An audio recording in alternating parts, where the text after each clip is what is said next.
예수님께서 주로 사역하시는 갈릴리에서 예루살렘으로 가려면 늘 지나가야 하는 한 마을이 있습니다.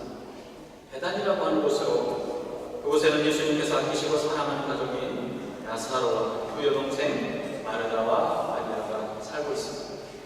예수님께서 사랑하시는 가족이며 참으로 복된 가족입니다. 예수님께서는 예루살렘으로 가실 때도 예루살렘에서 내려오실 때에도 그들의 집에 들렸다가 쉬었다가 가셨습니다. 아마도 예수님의 방문은 가족 모두에게 특별한 기쁨이었을 것입니다. 종일 몸과 마음에 상처를 입은 사람들에게 둘러싸여 있던 예수님을 모시는 마음은 아주 특별한 마음이었을 것입니다. 나그네를 극진히 대접하는 당시의 풍습이 아니더라도 그분이 예수님이시라면 얼마나 정성을 다해서 모시려고 했겠습니까? 마르다는 그녀의 이름처럼 그 집의 모든 일을 책임지는 여인이었습니다. 예수님을 포함해서 제자들의 수만에도 13명이나 되고 거기에 적지 않은 사람들이 동행했던 것을 생각해보면 주인되는 마르다는 몸과 마음이 아주 분주했을 것입니다. 주인의 예를 다해서 손님들의 발을 씻기고 앉거나 쉴 수 있도록 자리를 마련했습니다. 간단한 유깃거리나 마실 음료를 준비해서 먼저 대접했습니다. 마르다와 가족들은 몰려드는 손님들을 보살피느라 정신이 없었습니다. 예수님의 방문은 마르다와 마리아 그리고 그것에 함께하는 모든 분들이 다 흥분할 만한 일이었습니다. 분주하게 움직이던 마르다의 눈에 어느 순간 동생 마리아가 보이지 않습니다. 그 시간 마리아는 예수님의 팔 아래에서 예수님의 말씀을 듣고 있었습니다. 마리아에게는 팔 아래의 여인이라는 애칭이 있습니다. 마리아가 나오는 성경의 장면들은 그녀를 늘 비슷한 모습으로 묘사합니다. 그녀는 예수님의 발 아래 엎드려서 자신의 죽은 오라버니인 나사로를 위해서 간청했습니다. 또 한 번은 예수님의 발 아래 앉아 그 발에 비싼 향유를 붓고 자신의 머리카락으로 주님의 발을 닦았습니다. 그리고 오늘 주님이신 예수님의 발 아래 앉아서 그 입술을 주시하며 말씀을 듣고 있습니다. 발 아래 있다라는 이 표현은 스승으로부터 사사를 받는다라는 의미를 갖기 때문에 단순하게 그곳에 함께 있다라는 뜻과는 조금 더 깊은 의미를 갖습니다. 어쩌면 그것보다도 큰 차이를 갖고 있다고 해도 과언이 아닐 것입니다. 한참을 분주하게 이리저리 다니며 일하는 마르다의 눈에 예수님과 함께 앉은 무리 속에 마리아를 발견했습니다. 이제 음식도 준비해야 하고 여러 가지 해야 할 일들이 얼마나 많은데 속없이 남자들 틈에 끼어서 말씀을 듣고 있습니다. 분주하게 왔다 갔다 하며 아무리 눈치를 줘도 모르는지 아니면 모르는 척하는지 도무지 일어나서 볼 기색이 없습니다. 마르다는 어쩌면 낮은 소리로 마리아! 마리아! 라고 불러보았는지도 모르겠습니다. 그러든지 말든지 마리아는 예수님의 말씀에 푹 빠져 있습니다. 도저히 참을 수 없었던 마르다는 예수님께 원망 섞인 말을 합니다. 주님, 저 혼자 일하느라 바빠 죽겠는데 제 동생이 저를 도와주지 않고 주님의 발 아래에 주님의 말씀만 듣고 있지 않습니까? 제 동생들어 와서 저를 도와주라고 말씀 좀 해주십시오 라고 합니다. 어떻게 보면 이 마르다의 이야기는 마리아를 탓하는 것 같지만 그녀의 말 속에는 마리아를 그대로 두고 말씀만 하시는 예수님을 원망하고 있는 것입니다. 유대적인 관습에 생각을 해보면 여성인 마리아는 남자들의 공간에 함께 있거나 또는 선생으로부터 랍비로부터 율법을 배울 수 없는 존재입니다. 그럼에도 불구하고 랍비이신 예수님께서 용납하고 계시는 겁니다. 누가는 이런 예수님의 행동을 놓치지 않고 명확한 어조로 기록합니다. 예수님께서는 은혜를 받아 누림에 대해서 아무런 차별이나 구별을 두지 않으심으로 경계선을 무색하게 하셨습니다. 그리고 손님을 맞이하는 주인이라면 당연히 접대하는 일에 집중해야 하는데 자신의 위치를 망각하고 있는 것을 그대로 보고 계시니 또 손님이기도 하지만 랍비와 같은 예수님께서 마르다와 또 그들의 가족들의 일을 신경 쓰지 않는다는 것은 알려지 않습니다. 그러나 예수님께서는 마르다 자신의 마음을 헤아려서 마리아를 일할 수 있도록 보내주셨어야 하는데 그렇지 않았다는 것에 불편한 마음을 가지고 있는 그 마르다를 마음 깊이 알고 계셨습니다. 그래서 마리아에게 직접 말하지 않고 예수님을 통해서 말하고 있는 이 마르다를 조용히 바라보셨습니다. 사실 마르다와 이 마리아는 자매이지만 아주 많이 다릅니다. 마르다는 집안의 가장으로 책임감이 아주 강하고 정숙하며 열정이 넘치는 여인이었습니다. 반면에 마리아는 조용하며 말수도 적고 마음과 생각이 깊고 진중한 여인이었습니다. 서로 다른 성격과 기질을 갖는 그런 자매, 한 어머니의 뱃속에서 나온 자매가 이렇게 다릅니다. 그런데 각자가 태어난 장소와 시간이 다르고 또 자라는 환경이 다른 사람들이 모인 곳이라면 얼마나 다양한 모습이겠습니까? 그런 곳이 바로 교회입니다. 여러분 한번 주위를 둘러보십시오. 여러분 옆에 혹은 앞에 앉아 계신 분들이 얼마나 다르게 생겼습니까? 옷을 입고 또 머리카락 색깔과 머리 모양과 또 앉아있는 자세마저도 각기 다릅니다. 다 제각각입니다. 한 분도 똑같은 옷을 입고 계시거나 한 분도 똑같은 머리 스타일이거나 한 분도 똑같은 모습이 아니라는 것입니다. 그런 의미로 볼 때는 여기 우리의 공동체에 수많은 마리아와 수많은 마르다가 있는 것과도 같습니다. 우리는 주일을 지키며 예배를 드리기 위해서 준비하고 함께 예배를 드리고 있습니다. 수많은 분주함 속에 지금까지 왔습니다. 늦지 않도록 집에서부터 분주했을 것입니다. 정해진 시간에 시작하고 마칠 수 있도록 각자의 역할을 따라서 분주하게 움직였습니다. 마르다처럼 정성껏 헌신하시는 분들의 헌신이 아름다운 예배를 드릴 수 있도록 돕고 있습니다. 그리고 함께 예배드리는 분들 중에는 예수님과 함께 앉아 감소를 나누고 있던 나사로와 같은 혹은 예수님의 제자들과 같은 분들도 계십니다. 예배뿐만 아니라 교회 안에서 일어나는 여러 가지 행사들과 작은 모임들에서도 이런 모습들을 볼 수 있습니다. 그런데 우리는 때때로 다른 사람들을 보면서 마르다와 같은 마음이 들 때가 있습니다. 속에서 열불이 납니다.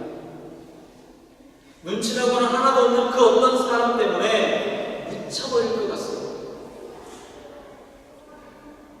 속으로만 생각하고 있지만 잘 참고 있지만 어떤 때는 참지 못하고 입을 열어서 시원하게 쏟아내버리는 겁니다. 그러다 상처를 주거나 상처를 받고 좋은 관계가 흔들리고 깨지기도 합니다. 그것은 분명 내가 생각하는 우선순위, 내가 생각하는 중요한 가치가 타당하다라고 생각하기 때문에 그렇습니다. 예수님을 영접하고 발을 씻겨드리고 음식을 준비하는 모든 일들은 예수님을 위한 정성스러운 마음과 행동들이었습니다. 그런데 지금 마르다의 마음은 예수님을 원망함으로 그 원망하는 마음이 그 마음 가운데 가득해 있습니다. 마리아의 행동을 지적하고 예수님의 선한 사역조차도 비방하고 있는 것입니다. 우리의 예배는 하나님을 영화롭게 하고 하나님께 경배드리기 위해서 정성껏 준비되어지고 경건한 모습으로 결정적인 모습으로 하나님 앞에 드려지고 있습니다. 또 우리의 모임은 어떻습니까? 주님의 몸된 성도들의 기쁨의 모임이 되어야 합니다. 우리의 공동체가 지향하는 행사들은 온통 예수 그리스도의 향기가 가득하도록 세상의 소금과 빛의 역할을 하는 것입니다. 그런데 마르다처럼 어느 순간 마음이 불편합니다. 도저히 이대로는 되지 않을 것 같습니다. 누군가는 책임을 지고 말을 해야 할 것 같이 생각이 되어집니다. 그래서 마르다는 예수님께 원망 섞인 말로 마리아 타일러 부엌으로 보내주시기를 구한 것입니다. 그 말을 들으시고 예수님께서는 마르다에게 말씀하십니다. 마르다야, 마르다야, 내가 많은 일로 염려하고 근심하였구나. 애쓰며 수고하는 마르다의 마음을 너무나 잘 알고 계시는 예수님, 마르다를 안타까운 마음으로 보시면서 말씀하십니다. 그리고 이어서 말씀하십니다. 몇 가지만 하든지 혹은 한 가지만이라도 족하니 마리아는 이 좋은 편을 택했구나. 사실 마르다는 예수님과 함께 앉아있는 마리아를 보고 마리아가 자신과 같지 않음에 화가 나 있었습니다. 지금 손님이 오셨으니 손님을 잘 대접할 수 있도록 세심하게 신경 쓰고 잘 대접하는 것이 중요합니다. 혹시나 손님들이 불편하거나 부족한 것이 없도록 신경을 쓰는 것입니다.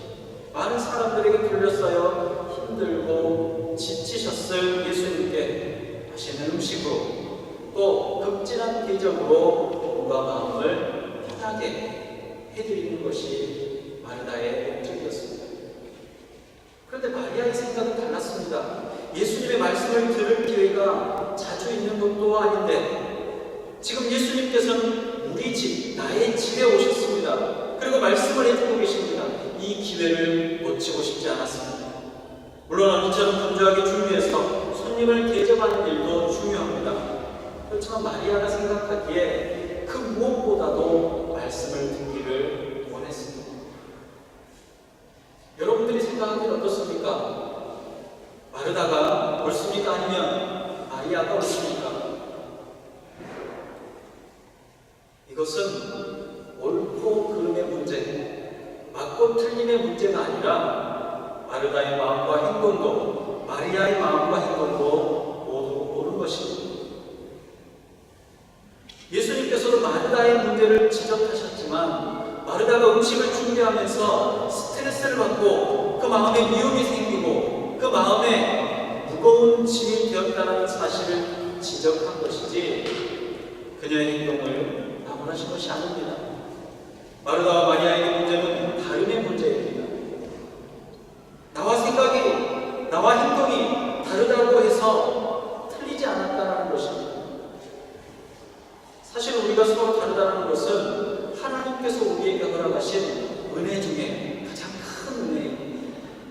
예수님의 제자들의 사역과 그 사역의 방향들을 본다면 얼마나 다양했습니까? 베드로의 다혈질적인 성격은 불같이 타오르고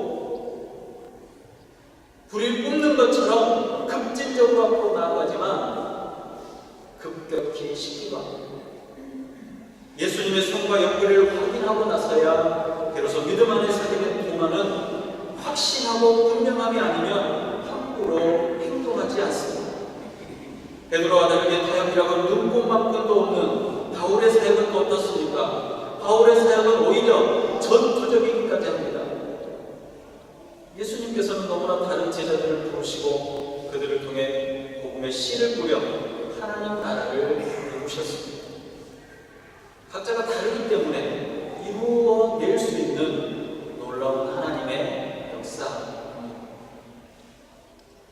물론 사도들 사이에도 얼마나 많은 사소하거나 도저히 용납될 수 없는 문제가 있었겠습니까?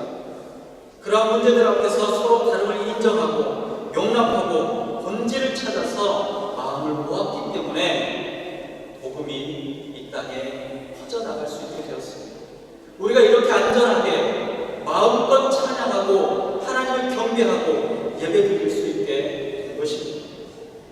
그래서 바울이 모두 교회에 권면하기를 너희가 부르심을 받은 일에 합당하게 행하여 모든 겸손과 온유하고 오래 참음으로 사람 가운데 서로 용납하고 평안을 맺는 줄로 성령이 하나 되게 하신 것을 힘써 지키라고 한 것입니다. 오늘 본문에서 문제의 본질은 이것입니다. 많은 일로 염려하고 근심하는 마음입니다. 마르다의 문제는 많은 일로 염려하고 근심하고 있었기 때문에 생긴 것입니다. 손님들을 서운하지 않게 하기 위해서, 대접하기 위해서 마음은 분주하고 해야 할 일이 더 많아졌습니다. 무엇보다도 최선을 다해 다양한 요리로 예수님과 일행들을 대접하기를 원했습니다. 그 어떤 것과도 비교할 수 없는 최고의 만찬을 준비하고 싶었습니다.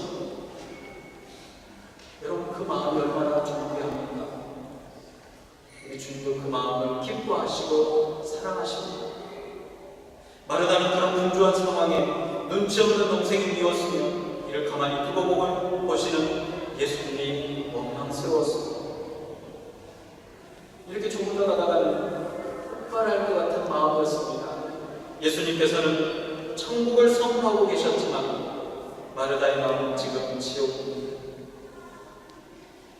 화면에 마르다 입장에 속없는 그 마리아, 여동생 마리아는 어떻습니까? 그 언니와 다르게 마리아의 마음은 천국입니다. 자신이 그토록 사랑하는 예수님의 말씀을 바로 발 아래에서 들을 수 있다는 사실이 감격스럽습니다. 여러 마을을 돌아다니시는 예수님을 쫓아다닐 수는 없지만, 쫓아다니면서 늘 전하셨던 그 말씀을 들을 수는 없지만, 지금 가장 가까운 거리에서 그 말씀을 듣고 있습니다. 같은 날, 같은 장소에서 한 사람은 천국을, 한 사람은 지옥을 경험하고 있습니다. 그런데 예수님께서는 지옥을 경험하고 있는 마르다에게 마리아가 좋은 것을 택했으니 빼앗기지 않을 것이라고 말합니다. 여러분, 여기에 좋은 것을 천국 하나님의 나라로 바꿔서 생각해보면 훨씬 더 가깝게 다가올 것입니다. 마리아와 마르다의 상황을 좀 더 잘 이해할 수 있습니다. 마리아는 천국과 같은 마음을 선택했습니다. 사실 이들에게 해야 할 일이 많습니다. 아주 분주합니다. 그런데 우리는 분주함에 쌓여서 중요한 우선순위를 놓칠 때가 있습니다. 하나님의 주권이 드러나는, 하나님의 백성이 있는 곳은 하나님의 나라입니다. 그런 하나님의 나라에 하나님의 뜻을 이루어드리는 백성의 마음이 분주함으로 인해서 그 나라를 빼앗기고 있는 것입니다. 우리의 분주함은 종종 감사, 기쁨을 빼앗아가버립니다. 불행한 것은 우리가 분주해질 때 첫 번째로 생략해버리는 일이 있습니다. 주님과 시간을 보내는 것입니다. 주님과 기쁜 교제의 시간이 없을 정도로의 분주함은 우리의 삶의 목적과 우리의 삶의 이유를 잊어버리도록 합니다. 그러한 때 우리는 마르다처럼 분주하며 염려하고 근심하는 마음이 가득하게 됩니다. 내가 선택한 분주함과 많은 일들이 누군가를 비판하고 판단하는 도구가 되어버리고 결국 주님의 마음과 주님의 뜻마저 부정합니다. 마리아가 선택한 것, 천국의 기쁨과 같은 것이었습니다. 마리아가 선택한 것은 그의 인생의 목적, 그것에서 벗어나지 않는 일이었습니다. 예수님께서는 마르다에게도 자신이 하는 일이 천국처럼 기쁘고 즐겁기를 바라셨습니다. 오늘도 우리는 수많은 분주함 속에 있습니다. 주님을 영접하고 주님의 사역에 동참하고 있습니다. 거룩한 하나님의 일을 감당하고 있습니다. 우리 예배가 흠도 없고 별도 없기를 원합니다. 우리의 모임이나 행사들이 세상에 아름답게 보여주기를 원하고 있습니다. 그 모든 분주함 가운데 나의 마음은 과연 천국입니까? 하나님의 나라입니까? 아니면 지옥입니까? 하나님의 나라를 빼앗겠습니다. 나 아닌 누군가의 모습을 바라보며 왜 나와 같은 생각이 아닌지 속상합니까? 왜 나처럼 생각하지 않는지 애가 탑니까? 성도라면, 그리스도인이라면, 집사님이라면, 권사님이라면, 장로님이라면, 목사님이라면 당연히 이렇게 해야지 왜? 라고 생각합니다. 내가 가지고 있는 잣대로 누군가를 측량하고 있지는 않습니다.